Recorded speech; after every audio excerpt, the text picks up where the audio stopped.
ओम शांति। आज 31 मई 2025 की साकार मुरली का विश्लेषण।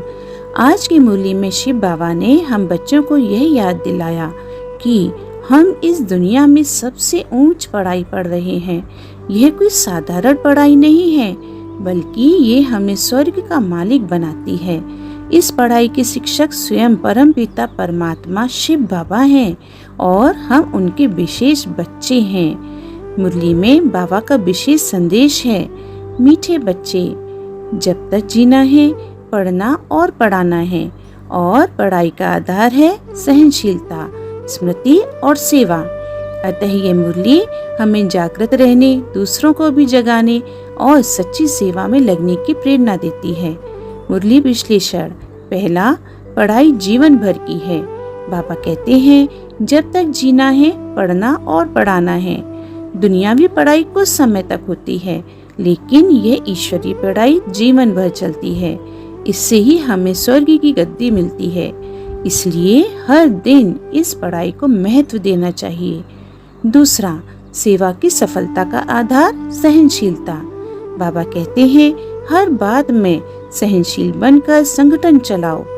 अगर हम एक दूसरे को सहन नहीं करेंगे तो सेवा में एकता नहीं होगी। सेवा सफल वही होती है जो शांत, नम्र और सहनशील बनकर सबको साथ लेकर चले। तीसरा, ज्ञान बुद्धि में गूंजना चाहिए। बाबा कहते हैं, अंदर बुद्धि में पढ़ाई गूंजती रहे तब सच्चा आनंद आता है। अगर दिन भर हमारी सोच में बाबा, ज्ञान और सेवा के संकल्प चलते रहे तो हम सच्चे स्टूडेंट हैं। पढ़ाई हमारी सोच और कर्मों में दिखनी चाहिए। चौथा, बाप का परिचय देना ही सबसे बड़ी सेवा है। बाबा कहते हैं, सबसे मुख्य सेवा है बाप का सही परिचय देना। लोग शिव बाबा को नहीं जानते, भक्ति में भी गलत समझते हैं। इसलिए हमारी जिम्मेदारी है कि सबको यह बताएं कि भगवान कौन है और वह क्या पढ़ा रहे हैं। पांचवा, सच्चा पुरुषार्थ, खुद सुधरना और दूसरों को जगाना। मैं कितनों को बाप से मिलाता हूँ? क्या मैं खुद उड़ता पंछी बना हूँ? हर आत्मा को खुद से ही सवाल पूछना चाहिए। अगर मैं खुद भी गहरी याद में नहीं रहता, तो सेवा में नहीं लगा हूँ, तो फिर औरों को क्या उठाऊंगा? बाबा बार बार चेतावनी देते हैं, समय सीमित है। फिर पछतावा होगा कि बाबा ने पहले ही कहा था, लेकिन हमसे गफलत हो गई। इसलिए आज ही जागो, पढ़ाई में रुचि लो, सेवा में लगो, टू लेट ना हो जाए। फिर है पवित्रता की पहचान, शांत वृत्ति और गहरी सोच। बाबा कहते हैं, रूहानी पर्सनैलिटी वह है जो छोटी बातों में ना उलझे। सच्चे ब्राह्मण वही हैं जिनका मन स्थिर है, सोच ऊंची है और समय संकल्प वेस्ट नहीं करते। पुरुषार्थ बिंदु। पहला, हर दिन पढ़ाई में रुचि रखो, जैसे यह सबसे जरूरी काम है।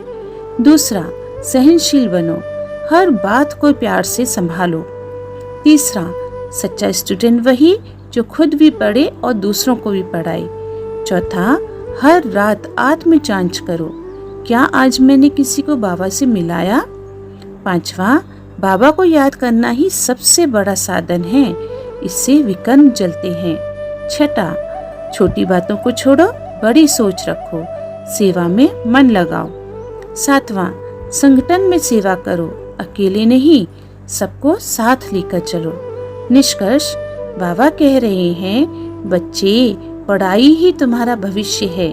पढ़ाई से ही पद मिलेगा, सेवा से ही सुख मिलेगा और याद से ही पवित्रता आएगी। इसलिए हर दिन पढ़ाई, सेवा और योग को अपनी दिनचर्या का हिस्सा बनाओ। यही सच्चा पुरुषार्थ है। अच्छा, ओम शांति।